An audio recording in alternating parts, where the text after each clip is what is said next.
My dear students, Assalamu alaikum everyone.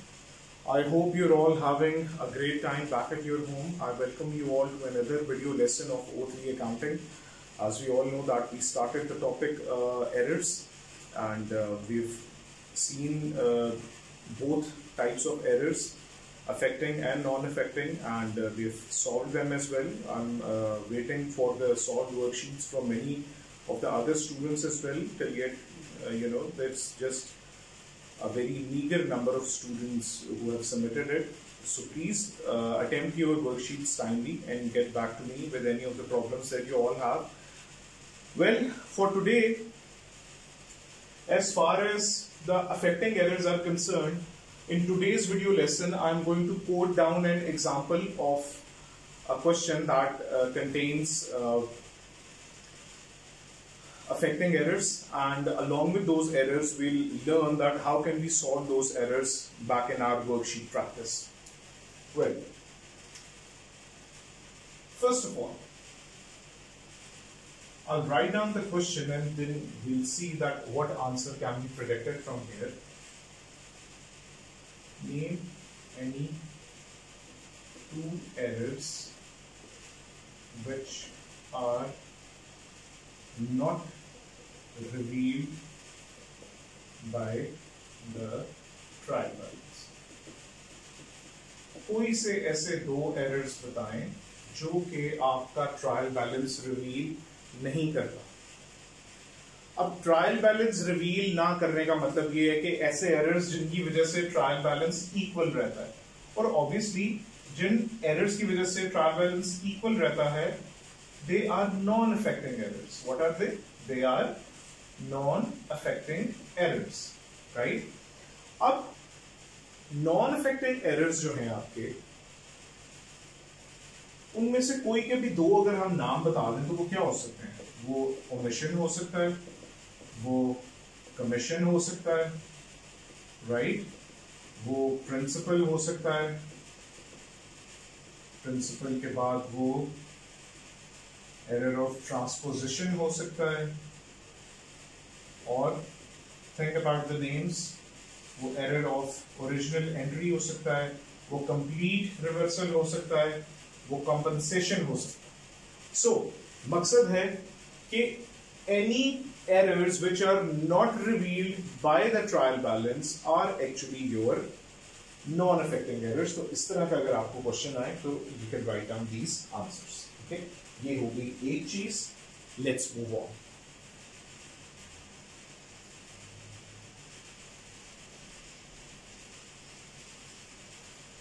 Well, the other thing is now directly relevant to the errors. Okay.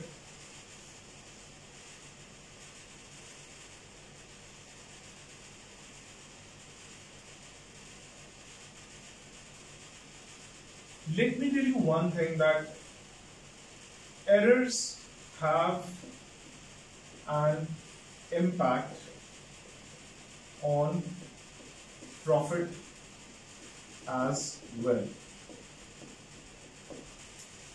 ये सारे इस चीज को मानेंगे कि एरर्स का इम्पैक्ट प्रॉफिट के ऊपर भी आता है, ठीक है। अब एक चीज को याद रखें, चाहे आपका हो अफेक्टिंग एरर, चाहे हो आपका नॉन अफेक्टिंग एरर, ये अफेक्टिंग और नॉन अफेक्टिंग का वर्ड है ट्रायल बैलेंस के लिए। It is for trial balance. That means कि जब हम प्रॉफिट के इंपैक्ट की बात करेंगे ना, तो both of these types can affect profit. ये दोनों टाइप्स, चाहे कोई एरर अफेक्टिंग एरर है, चाहे कोई एरर नॉन अफेक्टिंग एरर है, ये आपके प्रॉफिट को अफेक्ट कर सकता है। आपका प्रॉफिट आइदर इंक्रीज हो सकता है उस एरर की वजह से, या डिक्रीज हो सकता है, ठीक है। अब हमने दो किस्म के इंपैक्ट्स देखने हैं कि पहला ये कि एरर जब होता है तो एरर का क्या इंपैक्ट जाता है, और एरर को जब ठीक कर देते हैं तब प्रॉफिट के ऊपर क्या इंपैक्ट जाता है। Let's have a look on it.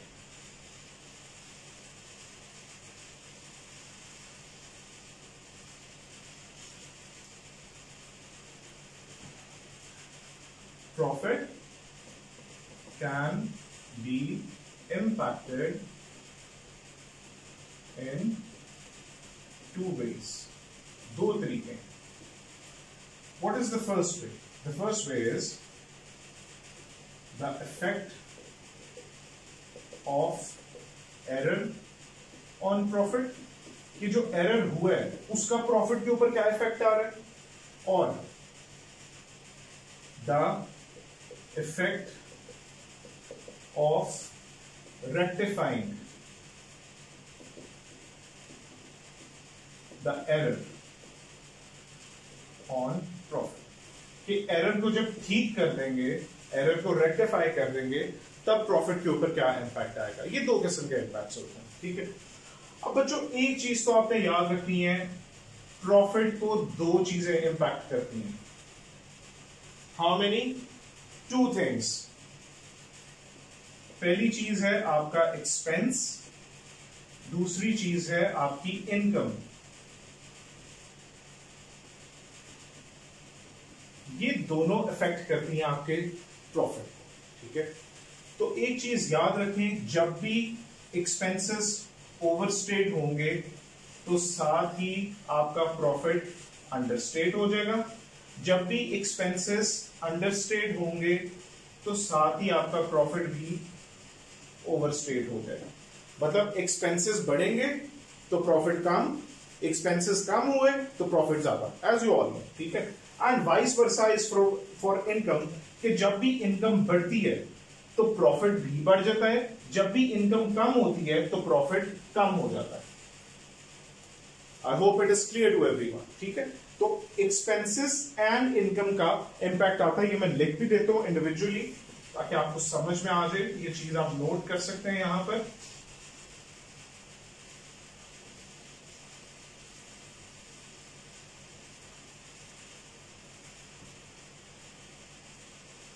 अगर तो एक्सपेंस ये किसी एरर की वजह से या किसी भी वजह से, एरर को ठीक करने की वजह से इंक्रीज हो रहा है, तो आपका जो प्रॉफिट है वो भी इंक्रीज होगा. अगर आपका एक्सपेंस किसी भी रीजन से, एरर की वजह से या एरर को ठीक करने की वजह से डिक्रीज हो रहा है, तो प्रॉफिट ये डिक्रीज होगा और यहां पर ये इंक्रीज हो जाएगा अगर एक्सपेंस डिक्रीज होगा. Similarly as far as income is concerned, income आपकी अगर इंक्रीज होगी तो प्रॉफिट भी आपका इंक्रीज कर जाएगा for whatever reason. Income अगर आपकी डिक्रीज होगी तो प्रॉफिट भी आपका डिक्रीज कर जाएगा. इस चीज को जो माइंड में रखेगा उसके लिए effect on profit of errors को समझना इंतहाई आसान है. Now let's move on. देखते हैं कि कैसे ये चीज आपकी इंपैक्ट करती है. मैं दो एग्जांपल्स लिखता हूं यहां पे एरर्स की.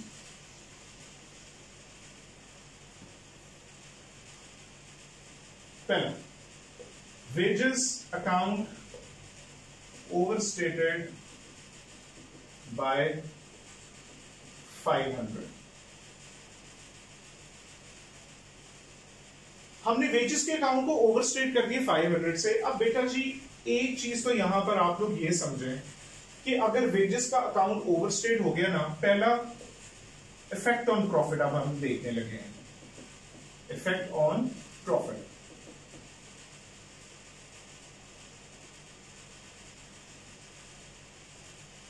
दो इफेक्ट होंगे, एक एरर जो हुआ है और दूसरा इफेक्ट होगा जो उस एरर को हम रेक्टिफाई करेंगे. ठीक है. अब ये जो एरर हुआ है, हमने क्या किया, वेजेस को ओवरस्टेट कर दिया. वेजेस आपकी क्या है? वेजेस बेसिकली आपका एक्सपेंस है. वेजेस इज योर एक्सपेंस, और एक्सपेंस को आपने क्या किया, इंक्रीज कर दिया. तो दैट मींस इसकी वजह से आपका प्रॉफिट जो है वो डिक्रीज हो जाएगा. कितनी फिगर से? 500 से. कितनी फिगर से? 500 से. तो इस एरर का इफेक्ट क्या है? इस एरर का इफेक्ट हमारे प्रॉफिट पे ये है कि इस एरर की वजह से हमारा प्रॉफिट 500 से कम हो गया. ठीक है. एक ये चीज होगी. दूसरा, किसी भी एरर को रेक्टिफाई करना क्या क्या इफेक्ट होता है? Let's have a look on it. आप जब भी कोई एरर को रेक्टिफाई करते हो, ऑब्वियसली इसको हमने ठीक करना है। वेजेस आपका एक्सपेंस है, इसको ठीक करनी, ये डेबिट होता है, इसको ठीक करने के लिए ओवरस्टेटेड इफेक्ट है तो हम क्रेडिट करेंगे। तो वेजेस हो जाएगी क्रेडिट 500 से, और चूंकि ये एक अकाउंट के ऊपर इंपैक्ट आया, ये इफेक्टिंग एरर है, तो दैट मींस हमारा जो सस्पेंस है वो डेबिट हो जाएगा 500 से। हो गया, ठीक है जी। अब देखते हैं इस रेक्टिफिकेशन का क्या इंपैक्ट आया। ये वेजेस क्या थी? ये वेजेस थी आपका expense, it was your expense. Expense क्या हो गया आपका? डिक्रीज हो गया, एक्सपेंस आपका डिक्रीज हो गया। तो दैट मींस आपका जो प्रॉफिट है वो इंक्रीज हो जाएगा दोबारा, कितने से? 500 से। This is how effect on profit is evaluated. किसी भी एरर का और उसकी रेक्टिफिकेशन का अगर हमने इफेक्ट देखना हो अपने प्रॉफिट पे, तो उसका सिंपल सा सोल्यूशन ये है कि उसको पहले लिख दिया जाए, उसको लिखा जाए कि हमने एरर क्या किया और उसके बाद हमने उसको रेक्टिफाई क्या किया, उसकी डबल एंट्री को सामने रखें तो आपको पता चल जाएगा कि किस चीज के ऊपर किस चीज का इंपैक्ट था, राइट। ये एक चीज हो गई। Let's move on now. अपनी एग्जाम्पल क्वेश्चन को आगे लेके जाते हैं। I will write down a few errors और देखते हैं कि उसकी वजह से हमारे प्रॉफिट के ऊपर क्या इंपैक्ट आएगा, राइट। एक पूरा आपको मैं क्वेश्चन बना के देता हूं।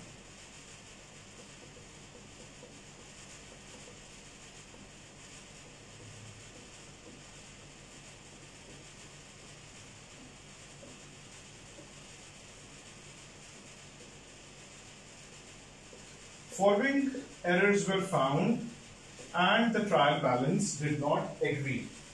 Okay. पहला error, sales journal was over added by $500। एक सेल्स जर्नल था जिसको हमने ओवर ऐड कर दिया। ओवर ऐड का मतलब है ज्यादा रिकॉर्ड कर दिया। कितने से ज्यादा रिकॉर्ड कर दिया? 500 से, ठीक है। सॉरी, मेक इट 570, ठीक है।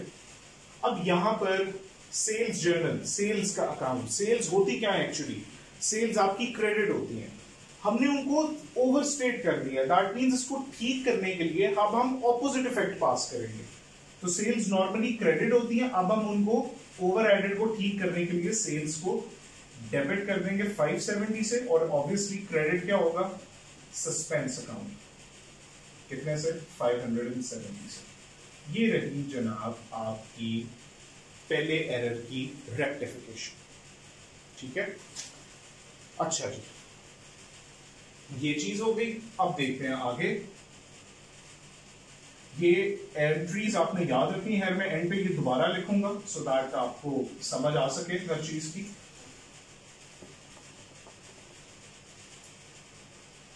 दूसरा, इससे इसके आपका जो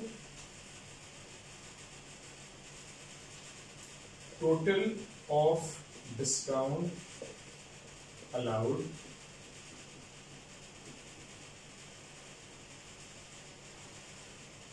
$250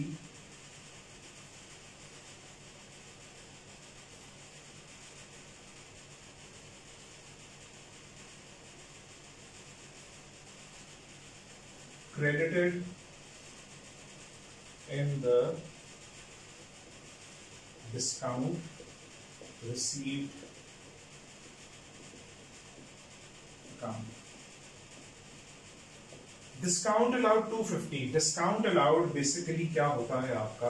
डिस्काउंट अलाउड आपका डेबिट होता है। इसकी ओरिजिनल एंट्री ये होनी चाहिए थी कि discount allowed should have been debited with 250। हमने एरर क्या किया बेटा जी? वो कहता है कि आपने डिस्काउंट अलाउड को छेड़ा ही नहीं है, बल्कि आपने डिस्काउंट रिसीव्ड को क्रेडिट कर दिया 250 से, राइट। अब इसको हम रेक्टिफाई कैसे करेंगे? How will we rectify this error? इसको रेक्टिफाई ऐसे करेंगे। आप सबसे पहले देखिए, आपने डेबिट कैसे करना है। आपने डेबिट करना था डिस्काउंट अलाउड को, तो ठीक है डिस्काउंट अलाउड को आप डेबिट करें 250 से। दूसरी तरफ आपने गलती से किसको क्रेडिट कर दिया, डिस्काउंट रिसीव को, इसको ठीक करने के लिए आप डिस्काउंट रिसीव को भी डेबिट करेंगे 250 से, और इस साइड की जो एंट्री है वो सस्पेंस को पास हो जाएगी कितने से, 500 से। This is one kind of error, ठीक है।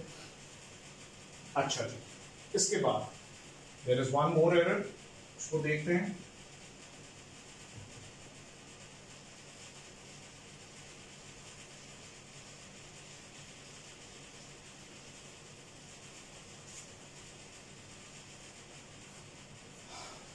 The third error says that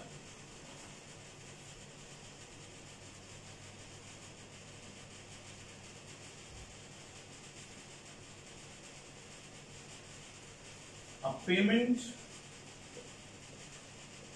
made to a Falak $205 posted correctly in bank account, but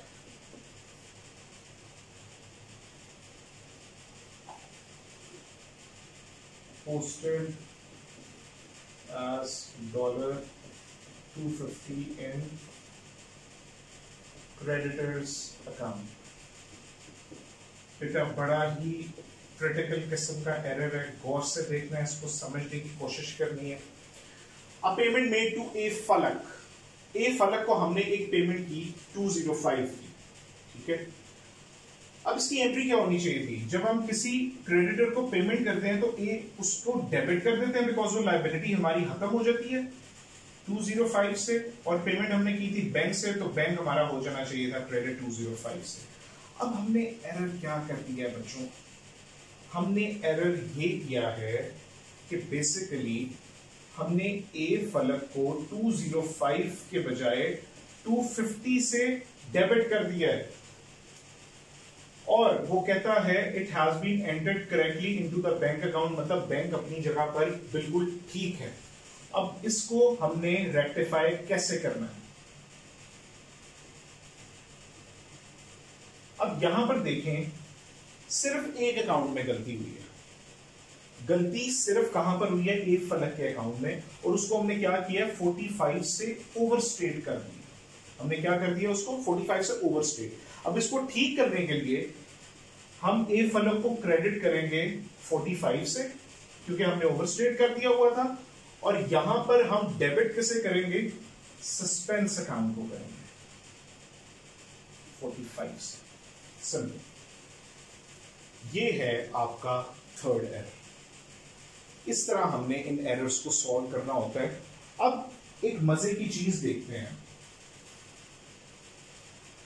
वो मजे की चीज ये है कि ये जितने हमने 3 एरर्स की एग्जांपल्स देखी हैं, इन एरर्स का हमारे प्रॉफिट के ऊपर क्या इंपैक्ट आता है। जैसे कि फर्स्ट एरर अगर आप रिकॉल करें तो फर्स्ट एरर था कि आपकी जो सेल्स हैं उसको आपने ओवरस्टेट कर दिया, ठीक है। तो इस एरर का जो इफेक्ट है, एरर का जो इफेक्ट इसके ऊपर आया है वो क्या है कि आपका प्रॉफिट भी ओवरस्टेट हो गया। कैसे, क्योंकि सेल्स क्या है, सेल्स एक इनकम है, और जिधर इनकम बढ़ेगी प्रॉफिट भी बढ़ जाएगा।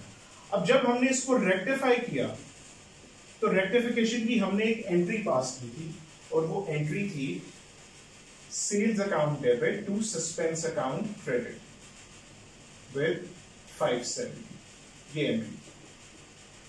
अब रेक्टिफिकेशन की वजह से प्रॉफिट के ऊपर जो इंपैक्ट आएगा वो क्या होगा, सस्पेंस का तो प्रॉफिट पे कोई इफेक्ट नहीं आता। हाँ, सेल्स क्या है, सेल्स इनकम है, और सेल्स यहां पर क्या हो रही है, डेबिट हो रही है। दैट मींस आपकी इनकम जो है वो यहां पर रिड्यूस हो रही है। दैट मींस इसकी वजह से आपका जो प्रॉफिट है वो भी रिड्यूस हो जाएगा 570 से। तो एरर का इफेक्ट था प्रॉफिट बढ़ गया, रेक्टिफिकेशन का इफेक्ट क्या है, प्रॉफिट कम हो गया, राइट। ऑब्वियसली ये वाइस वर्सा ही होगा, दो डिफरेंट डायरेक्शंस में चलती हैं चीजें। अगर किसी चीज में आपने एरर कर दी है तो उसको, अगर एक इफेक्ट उसकी वजह से आ रहा है तो उसको ठीक करने की वजह से उसका ऑपोजिट इफेक्ट आएगा। सेकेंड एरर था हमारा, सेकेंड एरर में हमने क्या किया था, हमने डिस्काउंट अलाउड और डिस्काउंट रिसीव और सस्पेंस को क्रेडिट किया था। इनकी रेक्टिफिकेशन एंट्री थी हमारी 250, 250 एंड 500। अब सस्पेंस का कोई इंपैक्ट नहीं है। डिस्काउंट अलाउड क्या है, आपका एक्सपेंस है और ये डेबिट हो रहा है, यहां पे इंक्रीज हो रहा है, दैट मींस इसकी वजह से प्रॉफिट भी इंक्रीज हो जाएगा 250 से। और दूसरा, आपने इसको डिस्काउंट रिसीव्ड एक इनकम है, इनकम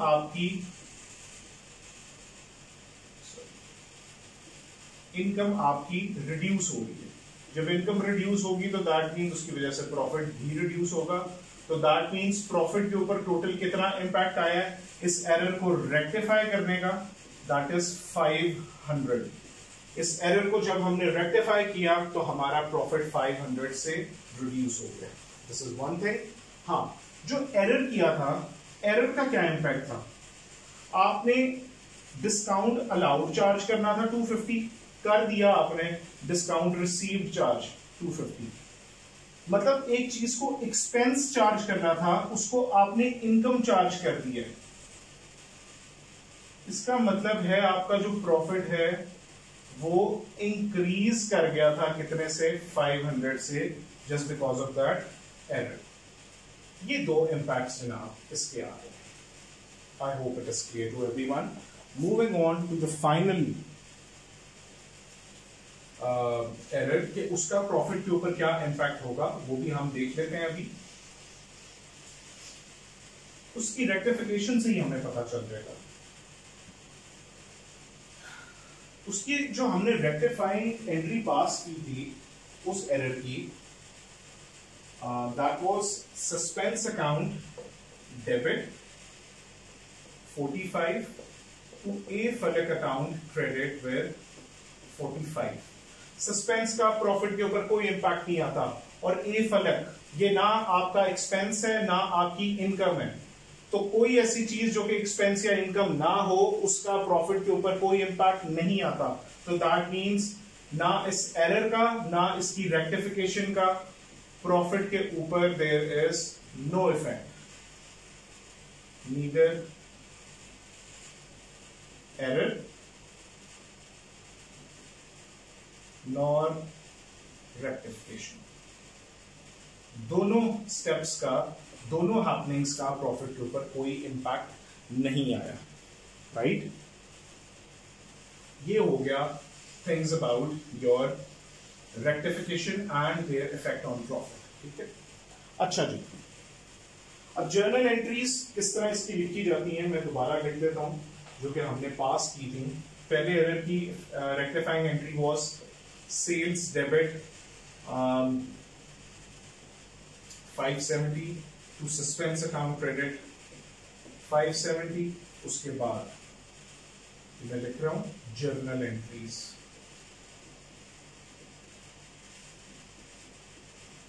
रेक्टिफाइंग। उसके बाद जो हमने पास की थी entry, that was D stands for discount allowed and DR stands for discount received, and suspense account credit with 500।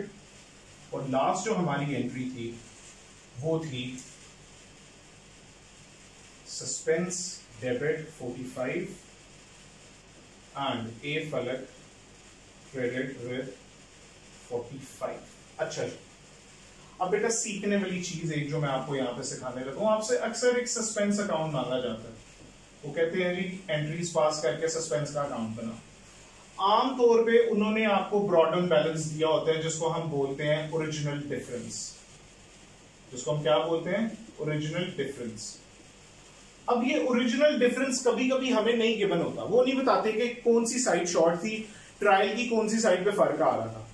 अब इस फर्क को हमें निकालना पड़ता है। वो कैसे निकालते देखते हैं। सस्पेंस की सारी एंट्री सबसे पहले पोस्ट करें। सस्पेंस 570 से क्रेडिट हो रहा है because of sales. Then again suspense credit हो रहा है 500 से, डिस्काउंट अलाउड 250, डिस्काउंट रिसीव्ड 250। उसके बाद सस्पेंस हमारा डेबिट हो रहा है 45 से बिकॉज ऑफ ए फलक। अब अगर हमें कोई कहता है एग्जामिनर कि भाई इसका ओरिजिनल डिफरेंस निकालें, तो ठीक है, सिंपली हायर साइड में से लाइटर साइड माइनस कर दें। हायर साइड इसकी आती है 1070 और इस 1070 में से हम 45 माइनस कर दें तो हमारे पास आंसर आएगा कितना, 1025। इसका मतलब है ट्रायल के ऊपर कितना फर्क था, 1025 का, एंड दैट वाज डेबिट। क्योंकि ये ट्रायल का जो डिफरेंस है किस साइड पर आया है, ये डेबिट साइड पर आया। तो बेटा आज की हमने इस एग्जाम्पल प्रैक्टिस में ये देखा है कि आपको एग्जामिनर कहां से किस किस चीज के ऊपर टेस्ट कर सकता है, राइट। बिल्कुल इसी तरह की एक मिलती जुलती मैंने वर्कशीट साथ अपलोड की है, प्लीज गो थ्रू इट, उसको सॉल्व करें। आपका जो नेक्स्ट लेसन होगा वो भी उसी वर्कशीट के ऊपर बेस्ड होगा। And for any kind of problems, you can turn back to me for any of the queries that you have related to this topic. Till then, have a very good time. Stay safe, stay at home. I'll see you very soon, inshallah. Allah Hafiz.